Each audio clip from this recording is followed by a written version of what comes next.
welcome participants, and we are starting a new session, and in this session we will take up the topic of motivational theories, and in the last session we were talking about the cognitive motivation goal setting theory, and that theory was given by Edwin, and we were talking about that the process of goal setting can motivate the people, and with the example we explained that, and on the conclusion of last session we were talking about that goals should be set in a specific manner, and for that we used one acronym which was given by Edwin. That acronym was SMART. SMART means SMART, where S signifies the specific, that the goal should be specific, well defined, clarified. Each and everyone can understand what is this goal, and yes, that goal should be measurable. It should not be vague in the nature, it should be measurable. Everyone can understand that how much part of goal has been attained and how much is left, and yes, of course, how much total can be attained. So, the goal should be measurable. And third one, the goal should be realistic. Realistic in the sense it should be attainable. We should not fix, or we should not decide such kind of goals for the employees which are not feasible to attain. If the feasibility of attainment of goals is there, people will get frustrated and bored. So, the goal should be attainable, and then next is the goal should be realistic. The goal should be real in nature, and last one is time bound. So, whatever goal is given, for that a duration of time period should be decided, and that should be again realistic. Realistically, that goal should be attained in that time period. So, with this we completed the last session. Now, not only that, and in goal setting, while setting the goal, managers and organizations must involve the 5 principles of goal setting, and these 5 principles of goal setting given by Locke and Latham are clarity, challenge, commitment, feedback, and task complexity. I will again repeat, it is clarity, challenge, commitment, feedback, and task complexity. So, whatever goal is set for the team or individual, it should be clarified, it should be clear in nature to the individual or team. Yes, the set goal should be challenging. If goal is not challenging the individual or team to whom it is given, then the people will become disinterested. The situation should be somewhat challenging. It should not be very easy to accomplish it. And the next one is there should be commitment on the part of individual or team to which the goal has been given. If there is no commitment, then again the accomplishment will be difficult, and a regular mechanism of feedback should be there. When individual or team starts working on the attainment of goal on the regular interval, there should be provision of feedback, so that people can understand how much and how the goal has been attained. Reason being, one of the characteristic of goal development was measurable. So, it is feedback only which will help. And the last one is time complexity. Yes, critically it should be analyzed and decided that how much time is necessary. There should not be any wastage of time, and there should not be any shortage of time. If there will be shortage of time, then the attainment of goal will get affected. Similarly, if excessive time has been given for the attainment of goal, that will affect badly the attainment of organizational goal, as well as that would be wastage of organizational resources. So, these 5 principles are necessary if organization is serious about attainment of the goals. So, if organization want to decide, want to finalize that yes, goal must be attained, then for that there should be clarity of the goal, there should be something challenging in the attainment of the goal, and yes, people to whom the goal has been given should be committed, and yes, on the regular interval feedback should be given to the people, so that they can understand and they can know how much and how the goal has been attained. And yes, adequate time, neither minimum nor maximum. Minimum will negatively affect the attainment of goal, and maximum will be a wastage of resources, wastage of human resource and other resources. So, the time complexity must be understood, and adequate interval of time should be given for the accomplishment of the goal.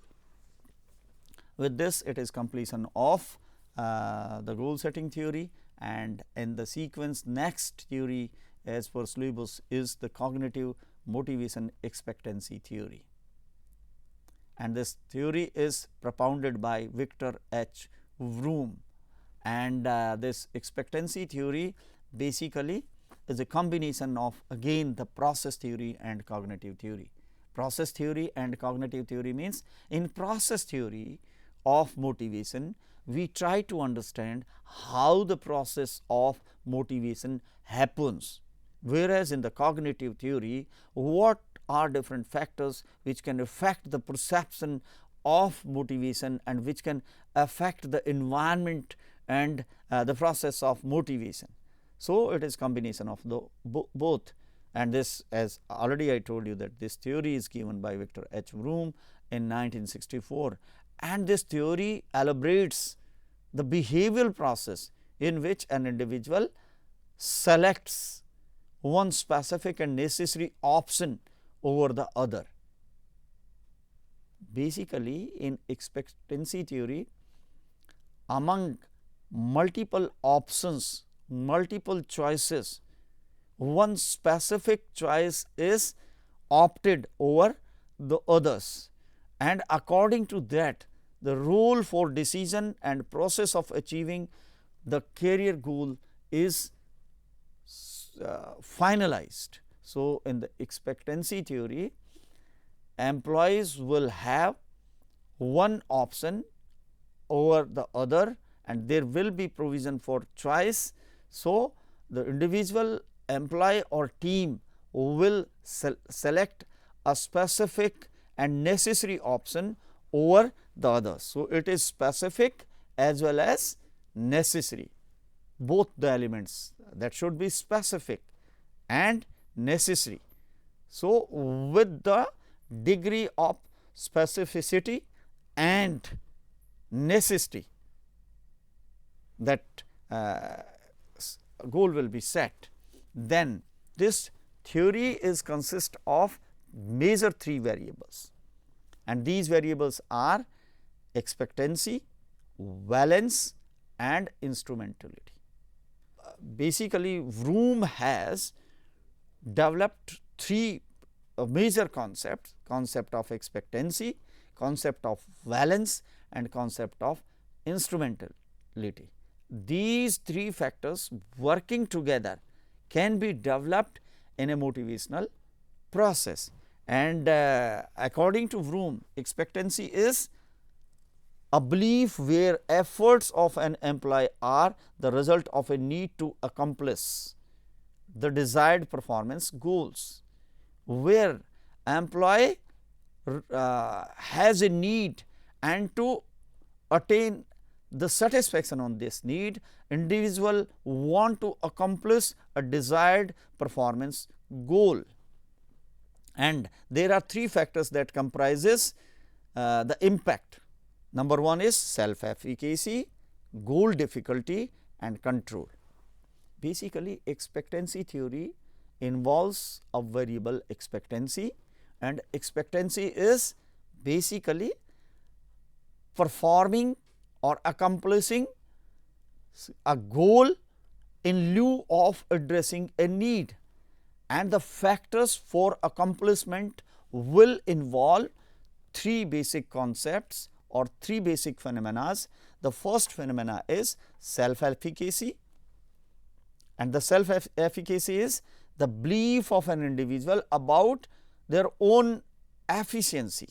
Self-efficacy is what is my efficiency, how much I can do or perform. So, if expectancy is to be attained, then individual must be aware, or the organization or manager must be aware about the self-efficacy of individual, that how much maximum can be performed, attained, what is my competency or what is my ability to perform, that is self-efficacy. The second concept in that is goal difficulty. The person to whom goal is given to address the need as a phenomena of expectancy, person must understand the level of difficulty of goal. If difficulty level is not aware, then attainment of expectancy will be a challenge. So, this factor is the desired performance goals are greater or higher than expected. So, it must be checked and clarified that the performance goals are greater or higher than expected. What is expected? Then it is higher in difficulty or lesser in difficulty. And the last factor in it is control. And what is control? Control is degree that contains the perceived control of a person over performance. How much individual would be able to control himself. So, again let us conclude these three factors: self-efficacy, what is my competency, ability, how much I can perform; goal difficulty, how difficult, whether this goal is difficult than my performance or within my range or less than that; and last, control, whether I would be able to have control on me while performing on that goal. A combination of all that understanding will generate the expectancy from the person, and that should be clear to the individual as well as to the people. And the next factor is valence. And the valence, it pertains to such price or value that an individual sets on the basis of rewards or reinforcement. What an individual will get as a result of performing on the goal, that is addressed by a term valence by the Vroom. Usually the process of setting value depends on intrinsic and extrinsic sources. So, what factors of motivation, intrinsic and extrinsic, are available to the employee for the performance on a goal? Extrinsic means what external rewards would be given and what internal attainment will be there, a combination of both, that is valence. And the valence, again there are three terms that represent different forms of individual values. The term first, which tries to avoid; second, which tells individual is feeling indifferent; and third one is interested. So, these three factors will affect the valence. Now, the next concept in the Vroom's theory is the instrumentality. Now, what is instrumentality? Instrumentality refers to the belief that an individual will receive a reward certainly based on the satisfaction of required performance. So, expectancy is how much individual can perform, knowledge of that. Then goal difficulty, how much the goal is difficult. Then next, how much control is there on the performance. And after that, valence. Valence means what reward individual is expecting from external environment and from within, that is extrinsic and intrinsic. Then lastly, after that, then whether person would be able to attain the reward for which individual is motivated or moved, whether that is feasible to attain or not, or after accomplishment of this whole process, whether individual would be satisfied or not, the required performance will bring the satisfaction or not, that is instrumentality.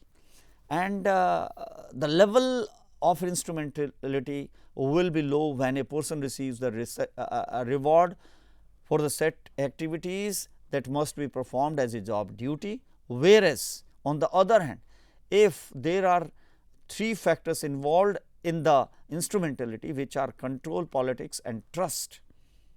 Instrumentality involves three components: control, policies and trust. What kind of trust is there in the organization and of the individual, as well as what kind of policies are there, and lastly what type of control is there, that will affect the instrumentality. Instrumentality means person will become certain whether the goal would be attained, and as a result of attainment of goal, whether the satisfaction will come or not. So, this is instrumentality,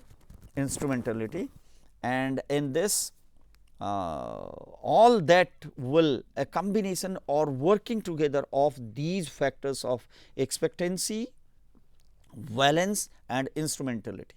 Expectancy through self-efficacy, knowledge of goal difficulty and control.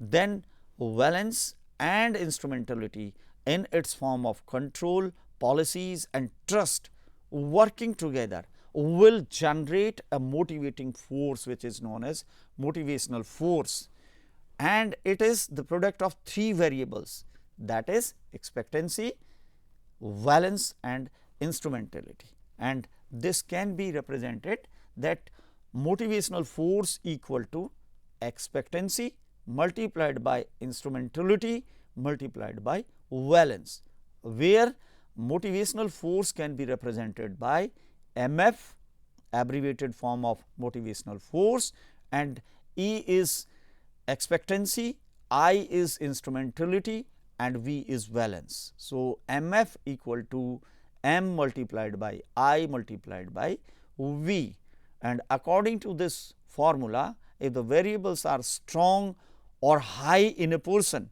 then his her motivational level can also be termed as greater. So, higher the level of expectancy, higher the level of valence. Expectancy means the different factor of self-efficacy, goal difficulty and the control, and then valence, higher the level of instrumentality, that is control and what kind of policies and what level of trust is there.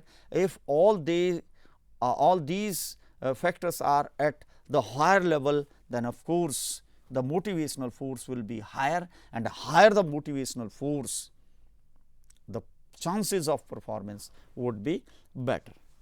Now, coming to the next theory, that is Adams' equity theory. This theory is again a theory which can be included in both the process and cognitive theories. According to Adams' equity theory, which is based on the social exchange theory, and this theory suggests that a person is motivated if they are treated equitably and receive what they consider fair for their effort and cost. According to this theory, if people working with an organization feel equitable in the sense that what is being done by an individual employee and what is attained by that employee as a result of contribution to the organization. Similarly, similar kind of employee might be working with the organization if that employee is also giving the same level of contribution to the organization and receiving the same type of outcome, that is equitability. If there is any kind of discrimination, if there is any kind of difference in that, that will affect the motivation. In simple words, if the principle of equity, each one is treated equally in respect of contribution and sharing of outcome of that contribution, that is equity theory. And as I told that this theory is propounded by Adams in 1965, and equity theory calls for a fair balance to be struck between the employee's inputs, how much hard work, skill level, competency, enthusiasm is contributed while working for the organizational work, and their output, what input is given by the employee and what has been received as outcome, that is in the form of salary, benefit, intangibles, recognition and other things. And this is comparative also, as already I told you. If I am working as a professor in an organization, then how much hard work I am putting to complete my work, what level of skills I have, and as a result of these skills what competency I have, and as a result of that competency how much I am contributing to the organization, and how much acceptance is there for my work, and what level of energy, enthusiasm and effort is being put up by me for accomplishment of my job, that is input. And output, what salary is given to me, what other benefits are being given to me, and what intangibles are given to me, all these factors, if I am satisfied with this, number one. Not only that, I will also compare myself with other professors also who are giving the similar kind of inputs and receiving the outputs. If there is any kind of difference between the inputs given by me and the outputs received by me, then there will be a situation of dissatisfaction. Whereas, not only individually, not only interperson, it is interpersonal also. If other professor working with the same university giving lesser quantum of the inputs and receiving higher quantum of outputs, or giving equal inputs but receiving higher outputs, that will create a kind of discrimination, and that is not the state of equity. So, according to Adams, if there is equity while dealing, working and attaining the organizational goal, then people will feel motivated. This theory is built on the belief of employees become demotivated both in relation to their job and their employer. Dissatisfaction or demotivation will come with respect to the job. People will lose interest in the job. People will become indifferent towards the organization. So, the consequence of equity will affect both working on the job and attitude towards the organization. So, it will exhibit the demotivation and person will reduce the effort, there will be annoyance, and among extreme cases it may disrupt the working of the organization. And in this theory, Adams' equity theory can help the organization to identify and to practice these principles. Means the managers the organization should be vigilant enough, to observe people, how much contribution in the form of input they are giving to the organization and how much output is given back to them, so that they can feel satisfied towards their job as well as towards the organization.